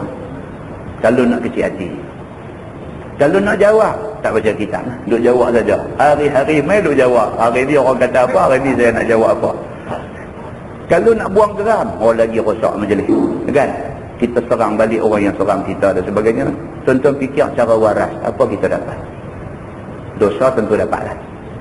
Orang buah kita, orang tu dapat dosa. Kita jawab balik pun berdosa sama. Dosa. Dan jadi fikir balik, dia nak bagi sedap hati, Nabi kena teruk pada aku. Sama-sama pendakwah pun ada kena lagi teruk pada kita, jadi tak ada apalah benda ni. Kita reda apa yang jadi, cukup. Allah Ta'ala ada tuan-tuan. Tuan kena ingat satu, selain daripada mahkamah session Bukit Mentajam, dia ada mahkamah di padang mahsyar tu, dia panggil mahkamah Qadhi Rabbul Jalil. Oh, mahkamah tu tak terlepas tuan-tuan. Tak terlepas. Bukan kata buat criminal case bunuh orang. Kata seorang pun tak lepas. Sana dibicarakan. Terus penyakit jangan cari. Pasal apa? Pasal penyakit duk ada kat kita pun kita tak larat tanggung. Kita jangan pergi cari hak benda patut bukan penyakit kita pergi cari, kita tanggung ambil. Tak sah. Kan, dan saya menasihatkan diri saya dan tuan-tuan semua, tak usah respon kepada benda-benda yang macam ni. Tak usah respon. Biar pergi aja ke orang-orang yang duk buat kacau ni, biar pergi saja. Tak payah respon, tak payah pertahan, tak payah buat apa. Buat tak tahu sudah ni. Macam tu saja lebih baiklah. Baik. Kita sambung tadi. Kita setengah daripadanya hadis yang dikeluarkan oleh Imam At-Tirmizi. Ini cerita pasal apa nak baca dalam surah Sajdah. Hadis dia Ani bin Abbas qala jaa rajulun ila Nabi sallallahu alaihi wasallam faqala ya Rasulullah inni ra'aituni al-lailah wa ana naim ka'anni usalli khalfa shajar fa sajadati syajaratu lisujudi. Maksudnya diriwayatkan daripada Abdullah bin Abbas radhiyallahu anhuma. Kata dia telah datang seorang lelaki kepada Nabi sallallahu alaihi wasallam kerana berkhabarkan barang yang dilihat dalam mimpi. Seorang sahabat mimpi, bila mimpi dijumpa Nabi. Tuan-tuan kita baca di masjid Pematang Buluh kan cerita pasal mimpi-mimpi ni. Menjadi kebiasaan sahabat-sahabat Nabi ni kalau mimpi dia agak mimpi tu pelik sikit, dia akan refer dekat Nabi. Minta Nabi bagi penjelasan apa maksud mimpi ni. Begitu. Maka katanya, ya Rasulullah, bahawasanya hamba melihat akan diri hamba pada satu malam. Padahal hamba sedang tidur. Maksud dia mimpi lah. Satu malam tengah duduk tidur mimpi. Yang ni hamba lihat dalam mimpi hamba seolah-olah hamba semayang belakang pokok. Di belakang satu pohon kayu. Maka sujudlah hamba akan satu sujud tilawah. Maka sujud pula pokok kayu tu dengan sebab sujud hamba tu. Dia kata dia mimpi. Dalam mimpi dia ni, dia kata dia duduk semayang, dia kata dekat dengan satu pokok. Dan dalam semayang tu dia baca ayat daripada surah Sajdah. Bila sampai tang ayat sujud ni, ayat Sajdah ni, dia kata dia sujud. Pokok ada dekat dengan dia, sujud sekali masa dia sujud. Dia pergi cerita ke Nabi macam tu. Kata dia, fasami'tuha wa hiya taqul. Dia kata bahkan hamba dengar pula pokok tu berdoa, iaitu kata dia Allahumma, ni doa pokok tu. Dalam sujud tu pokok tu kata, pokok tu baca doa, dia kata saya boleh dengar pokok tu duk doa. Pokok tu kata Allahumma ktub li biha indaka ajran wa da'anni biha wizra waj'alha li indaka zukhra wa taqabbalha minni kama taqabbaltaha min 'abdika Daud. Itu doa dia. Qala Al-Hasan, qala Ibn Jurayj, qala li jadduk, qala Ibn Abbas, faqara an-Nabi sallallahu alaihi wasallam sajdatan summa sajadah.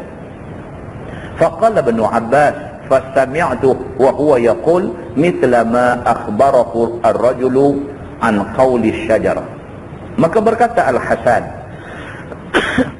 kata dia Ibn Jurayj telah berkata bagiku oleh nendaku, oleh datukku, oleh datuk engkau, yakni Abdullah bin Abi Yazid, telah berkata Ibnu Abbas radhiyallahu anhuma. Maka membaca Nabi sallallahu alaihi wasallam satu ayat Sajdah, kemudian Nabi sujud. Faqala Ibnu Abbas, fasami'tu wa huwa yaqul mithla ma akhbarahu ar-rajulu an qawli asy-syajarah. Kata dia, maka kata Ibnu Abbas, aku dengar akan dia padahal ia berkata seumpama bacaan yang mengkhabar akan dia oleh laki-laki daripada perkataan doa pohon kayu itu. Kita tahu tak? Satu sahabat Nabi mai jumpa Nabi, dia kata ya Rasulullah, semalam saya mimpi. Saya duduk semayang dekat pokok. Saya baca dalam semayang saya tu, saya baca surah Sajdah. Lepas tu bila saya sujud, dia kata saya dengar pokok, saya tahu pokok tu sujud sekali dengan saya dan pokok tu duduk baca satu doa. Kemudian dia baca balik doa yang pokok tu baca. Dia baca balik. Dia cerita benda ni. Nabi SAW pula bila dia baca pula surah Sajdah, Nabi sujud bacaan Nabi sama macam bacaan yang kawan ni dengar pokok baca masa dalam mimpi dia. Itu bacaan hak tadi tu. Dia mimpi. Nabi sujud sungguh. Tapi bacaan hak Nabi baca tu sama macam hak sahabat ni mimpi dengar pokok baca. Bacaan tu sama, dia kata. Kata At-Tirmizi, dan pada bab ini ada riwayat daripada Abi Sa'id Al-Khudri, dan katanya lagi bermula ini hadis gharib daripada Ibni Abbas, dan tiada kami ketahui akan dia melainkan daripada ini wajah, dia kata. Doa sujud tilawah dan maknanya, makna doa hak pokok tu baca, hak Nabi baca tadi, itu ada di bawah, tuan-tuan boleh baca sendiri. Tuan-tuan buka muka sebelah. Buka muka sebelah. Masalah dia kata doa sujud tilawah yang masyhur. Ni kita selalu duduk baca. Wahai saudaraku, telah dikeluarkan oleh Abu Isa At-Tirmizi hadis yang menyebutkan doa dalam sujud tilawah dengan kata dia, an Aisyah radhiyallahu anha qalat, kana Rasulullah sallallahu alaihi wasallam yaqul fi sujudil Quran bil lail. Diriwayatkan daripada Siti Aisyah radhiyallahu anha, kata dia adalah Nabi sallallahu alaihi wasallam berkata, ia dalam sujud Quran pada malamnya akan doa ini. Nabi pernah buat sujud tilawah dan Nabi baca dalam sujud dia, sajada wajhiya lillazi khalaqahu wa syaqqa sam'ahu wa basarahu bihaulihi wa quwwati. Ini kita banyak tu baca. Ini dia kata doa yang masyhur dan Nabi sallallahu alaihi wasallam ada membaca doa ini. Tuh. Baik, bawah tu kita baca satu bab pendek ni, dia kata bab ma zakara fi man fatahu hizbahu min al-lail faqadahu bin nahar. Iaitu bab yang menyatakan barang yang menyebutkan mereka yang luput akan dia oleh wirid daripada malam hari, maka membaca dia akan dia dengan siang hari. Satu orang yang menjadikan wirid ni apa tuan? Wirid ni maksudnya amalan hari-hari. Itu maksud dia wirid. Wirid ni hari-hari buat, dia panggil wirid. Kalau satu orang tu hari-hari menjadi amalan dia, menjadi wirid dia, sebelum tidur dia sembahyang witir, maka witir itu adalah wirid dia. Kita ni tu bila kata wirid, lepas sembahyang tu wirid lah, sebelum doa kan. Wirid kita kata wiridnya tu, wirid ni maksudnya benda yang menjadi amalan kita hari-hari. Hari-hari kita buat benda tu, kita tak tinggal, maka amalan tu dipanggil wirid. Kalau sembahyang duha, hari-hari kita sembahyang duha, kita tak pernah tinggal sembahyang duha. Sembahyang duha itu menjadi wirid kita. Macam tu. Baik, tajuk kita nak baca ni, dia kata orang yang menjadikan satu amalan tu wirid dia, tiba-tiba dia tak buat malam tu kerana sebab-sebab yang tertentu. Boleh tak boleh siang esok dia qada benda tu. Boleh tak boleh siang esok dia qada benda tu. Ni kita nak baca. Ketahui saudaraku, telah dikeluarkan oleh Imam At-Tirmizi satu hadis yang sahih yang menunjukkan boleh qada wirid yang sunat. Boleh, dia kata. Seperti kenyataan dalam masalah yang akan datang. Dengar hadisnya terlebih dahulu. Kata dia, an Umar bin Al-Khattab yaqul, qala Rasulullah sallallahu alaihi wasallam, man nama an hizbi aw an syai'in minhu faqara'ahu ma baina salatil fajri wa salatil zuhri kutiba lahu ka'annama qara'a min al-lail. Maksud dia kata diriwayatkan daripada Sayyidina Umar Al-Khattab radhiyallahu anhu, kata dia telah bersabda Nabi sallallahu alaihi wasallam, barang siapa tidur dia daripada wiridnya ataupun daripada suatu daripadanya, maka membaca ia akan dia antara sembahyang fajar, maksud sembahyang subuh, dan sembahyang zuhur, nescaya disuratkan baginya seolah-olah membaca dia akan dia pada waktu malam. Kalau benda tu dia tak buat waktu malam, esok ni lepas sembahyang subuh sebelum lohor dia boleh baca. Dia tak buat malam, amalan sunat dia tak buat semalam. Begitu. Masalah dia kata segala sunat itu adakah boleh diqada akan dia? Kata ulama bermula sunat itu semuanya tidak diqada. Pada asalnya hukum sembahyang sunat tak payah qada. Itu asal hukum. Melainkan jikalau ada amal yang ditentukan menjadi wirid, melainkan benda tu menjadi amal hari-hari, dia tak pernah tinggal. Begitu. Maka iaitu boleh ia qada antara lepas sembahyang subuh, siang hari, dan antara gelincang matahari, antara masuk lohong. Lepas subuh nak pergi lohong tu dia boleh buat benda hak dia selalu duk buat tapi semalam tak dan buat. Jika tertinggal kerana tertidur umpamanya, malam tu tak macam mana letih sangat balik-balik lepas sembahyang isya tak dan nak buat apa-apa, terlena atas sejadah lagu tu je, jaga-jaga pagi itu. Sebagaimana hadis tersebut dalam masalah itu, kata Ibnul Arabi telah muwafaqah sekalian orang atas bahawasanya sekalian sunat itu tiada qada, melainkan bahawa ada ia muakkad seperti witir ataupun 2 rakaat fajar. 2 rakaat fajar tak dan. Kan kita baca masjid mana pun ni. Yang cerita kata Nabi sallallahu alaihi wasallam tak tinggal 2 benda. Satu witir, satu lagi duha. Kemudian ada satu lagi hadis kita baca cerita Nabi sallallahu alaihi wasallam ni, dia kata hak benda ni lebih baik daripada daripada dunia dan isinya. Iaitu 2 rakaat sebelum subuh dan 4 rakaat sebelum zuhur. Dia kata masjid Tanah Liat, kita baca bunyi masjid Tanah Liat kan. Nabi SAW dia tak tinggal benda-benda yang baik macam ni. 2 rakaat sebelum subuh. Kan kita baca hadis yang kata Bilal bin Rabah pergi nak gerak Nabi, nak ajak sembahyang subuh. Masa dah masuk dah pipi, Aisyah isteri Nabi sudah tahan Bilal, duduk tanya tu tanya ni, tanya tu tanya ni, sampailah hari dah nak cerah dah. Tak sembahyang subuh lagi. Bilal pun tengok nak cerah, dia pun bangkit kalut pergi duk panggil Nabi tak keluar. Panggil 2 kali, panggil berturut-turut, Nabi tak keluar. Lepas tu baru Nabi keluar. Bila Nabi keluar, Bilal teruslah bagi report dekat Nabi kan, ya Rasulullah ni dah lewat dah apa semua. Nabi keluar, Nabi terus sembahyang subuh. Habis sembahyang subuh, Bilal pun terus bagi report dekat Nabi. Dia kata, ya Rasulullah, dia kata ni kita sembahyang hari ini dah terlewat ni, dah nak cerah dah. Tak cerah lagi, tapi dah macam nak cerah dah. Maksudnya dah hujung dah, subuh pun dah hujung dah. Dan aku panggil kamu berapa kali tadi? Nabi kata apa? Nabi kata tadi aku sembahyang sunat qabliyah subuh 2 rakaat. Nabi kata. Bilal kata lagi kat Nabi. Bilal kata, ya Rasulullah, tapi ni dah nak cerah dah ni. Bilal kata begitu dekat Nabi. Nabi kata apa? Nabi kata kalau cerah lebih pada tadi pun aku tetap akan sembahyang 2 rakaat subuh dulu sebelum sembahyang subuh. Dalam hadis lain pula Nabi kata apa? Nabi kata sembahyang 2 rakaat sebelum sembahyang subuh itu lebih baik daripada dunia wa ma fiha, dan apa yang ada dalam dunia ni. Nabi kata, tuntutan dia sampai macam tu. Katalah kita ni jaga-jaga terlewat sungguh. Dah nak cerah sungguh-sungguh dah.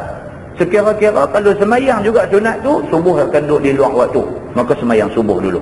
Lepas sembahyang subuh dulu, kita boleh qada sembahyang qabliyah subuh selepas tu. Dengan syarat apa?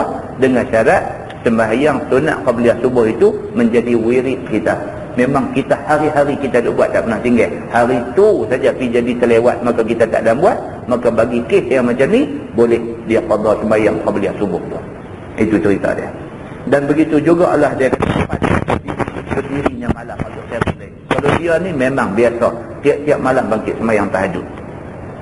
Ada tuan-tuan orang kita ni bila beralih umur, dah bila beralih umur dia duduk main 40, dia duduk main 45, kita bukan dia tak jadi, dia tak kuat tidur lah. Ada kuat tidur ni apa nama muda-muda ni kan, dia duduk segelincang subuh pun kerah kan. Dia bila main umur 40 naik ke atas ni, dia dah beralih umur dah, dia tidur pun pukul 5 pagi lah. Dia tak boleh pergi dah, dia hangat dah tempat tidur. Pukul 5 dia hangat tempat tidur. Orang tua dia akan jadi begitu. Tapi kalau dah sampai 40 lebih 50, main pukul 6 duduk sedap tidur ikau. Yang ni mau pergi celok sekali dengan mi rebus kan. Pasal apa? Pasal kebiasaan orang. Pada ghalibnya manusia ni, bila umur beralih dia pergi 40 ke atas, 45, 50, dia tidur ni bukan keutamaan dah dalam hidup ni, bukan keutamaan dah tidur. Automatik tak gaduh kunci jam, tak gaduh buat apa. Pukul 5 pap dia buka je mata. Pukul 5 pap buka je mata, masuk pancok apa, bersuci apa lebih kurang sikit, biar sembahyang tahajud dulu. Lepas sembahyang tahajud duk sat, nak masuk subuh lah. Qabliyah subuh 2 rakaat sembahyang subuh. Dia jadi amalan benda ni hari-hari. Maka bangkit pukul 5 sembahyang tahajud tu, itu qiyamul lail. Dan qiyamul lail ini menjadi wirid dia hari-hari. Tiba-tiba satu malam tu tak macam mana, tak letih lebih, pukul 6.30 baru jaga.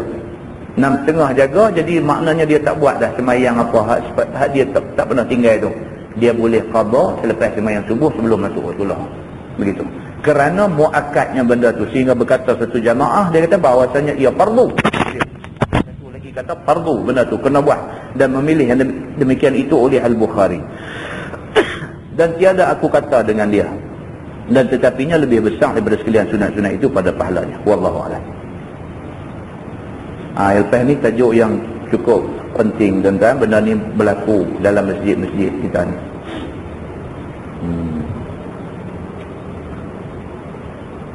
Lepas ni bab ma jaa min at-tashdid fi alladhi yarfa'u ra'sahu qabla al-imam. Nak cerita tentang ancaman menakutkan orang yang angkat kepala dulu daripada imam. Yang ni tuan-tuan kena tengok ni apa ancaman dia. Dan tu imam tak angkat lagi kepala, dia angkat dah. Angkat-angkat tengok orang lain duduk sujud lagi. Kalau tak sengaja lain. Kalau dia ni jenis dia nak merambat dengan imam. Ada orang jenis macam tu. Dia nak merambat dengan imam. Tak boleh. Kita ni bila jadi makmum, kita kena tengok imam kita ni orang macam mana. Kalau imam kita ni imam orang tua, dia punya pergerakan dia slow motion. Kan? Dia nak boleh kebangkit tu, dia duduk tunjai sana, tunjai sini, nak boleh berdiri. Kita ni muda, cerdas, kita bangkit berdiri dulu.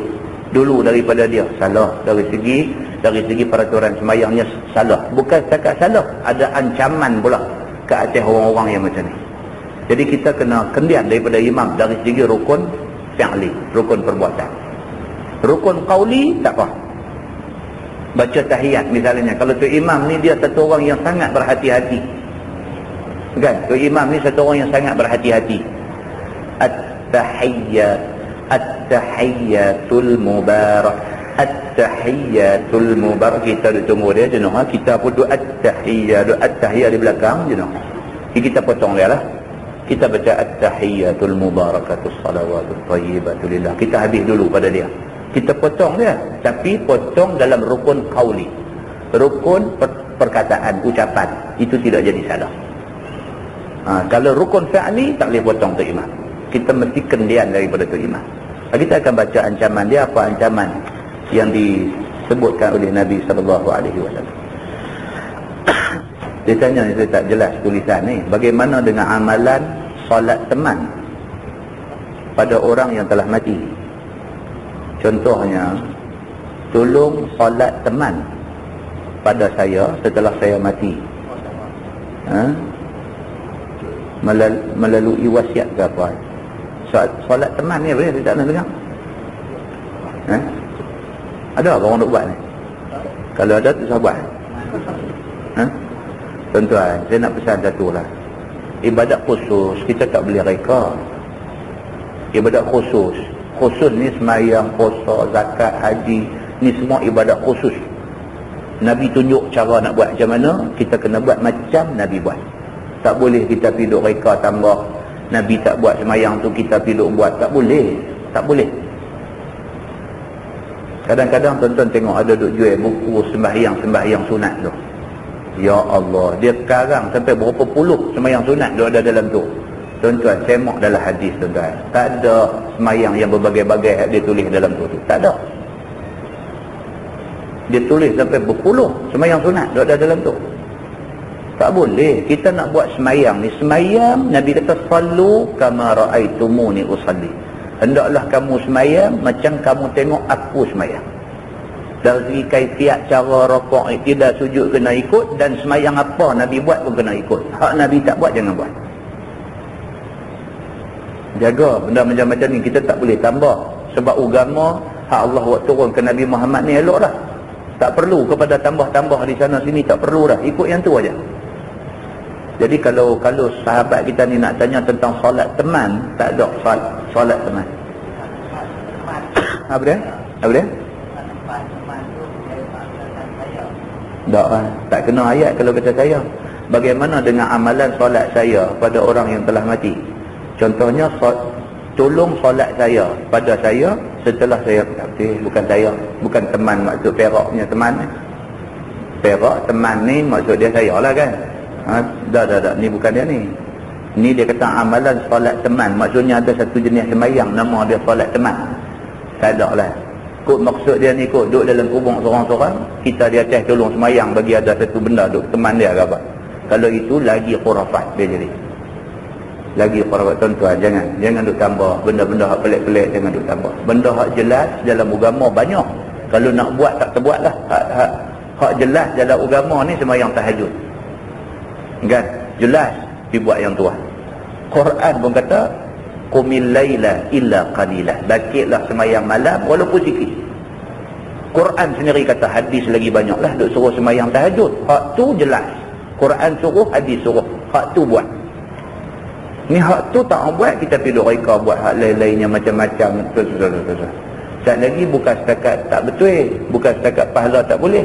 Boleh dosa kat kita. Pasal kita pergi duk reka tambah benda agama. Tuan-tuan, lagi sekali saya pesan, jangan duk mereka benda-benda agama ni, jangan duk mereka-reka.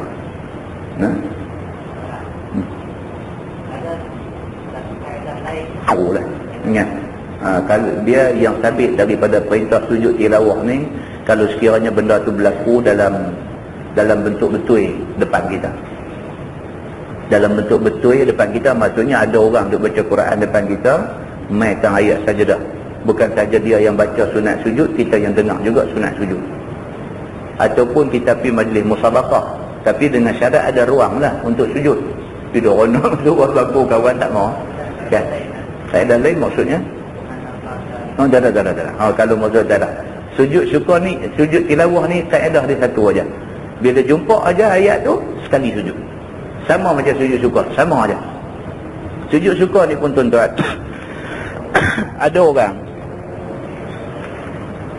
orang dia tak puas hati bila kita terang cara sujud syukur apa semua. Dia tak puas hati, dia duk berasa macam tak kemas. Ada satu orang, dia duk ulang tanya saya ni, orang yang sama, dia ulang tanya sampai 5 kali dah. Saya pun nak marah tak menasabah lah. Tapi last kali tu kata je kat dia, apa masalah yang duk tanya benda yang sama banyak kali.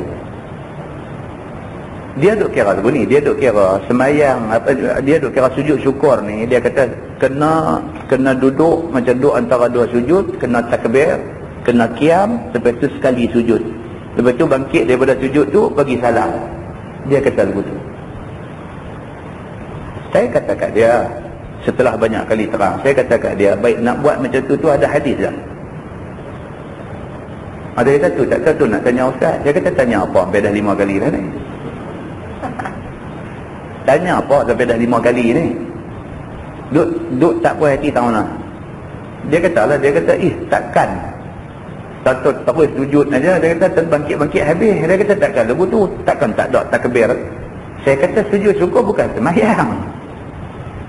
Sujud syukur bukan semayang. Jadi dia tak ada takbir, qiyam, sujud, bangkit, bagi salam, tak ada.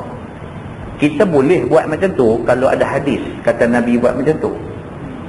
Hadis cuma kata Nabi ni dia terima satu nikmat, dia terus sujud. Kaifiat sujud Nabi macam mana? Nabi sujud je. Nabi sujud lama, Nabi bangkit. Bangkit duduk antara dua sujud tu, bangkit berdiri, habis. Nabi buat macam tu. Takkan Nabi buat tak kemas, kita nak buat lagi kemas pada Nabi? Kata macam tu juga. Dia kata tapi saya ada jumpa dalam buku. Ini penyakit dia. Saya kata buku ni pun macam-macam buku tu ada. Buku yang paling tak bertanggungjawab ialah buku yang dia habang kata buat lagu ni, dia tak habang hadis apa-apa. Ini buku tak bertanggungjawab.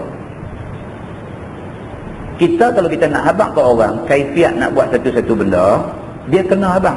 Buat sujud syukur macam ni, hadis dia macam ni. Yakin, orang nak buat tu dengan keyakinan. Jadi cerita sujud syukur, sujud tilawah dia sama je. Dia sujud. Dan dia tidak ada gantilah kalau kita tidak sujud. Misalnya macam semayang kan. Semayang kita ada semayang orang sakit. Jadi kalau tak sujud pun isyarat saja ke, macam bongkok badan, anggap kata itu sujud kemudian baca. Untuk sujud tilawah tidak disebut macam tu. Kan, tidak disebut macam tu. Jadi kalau ada ruang untuk kita sujud, tak ada, tak apa. Benda tu sunat saja. Benda tu sunat saja. Ya semayang tadi ni kalau tak boleh, kita tak boleh nak semayang rokok, tidak sujud tak boleh kerana naik kapal terbang nak pergi Mekah dan sebagainya. Semayang tu semayang fardu mau tak mau kena buat. Maka buat dengan cara yang ditunjuk oleh Nabi juga. Kaedah semayang atas kenderaan macam mana. Kesimpulan dia tuan-tuan, agama apa pun mesti merujuk kepada Quran, hadis Nabi sallallahu alaihi wasallam. Tentu betul.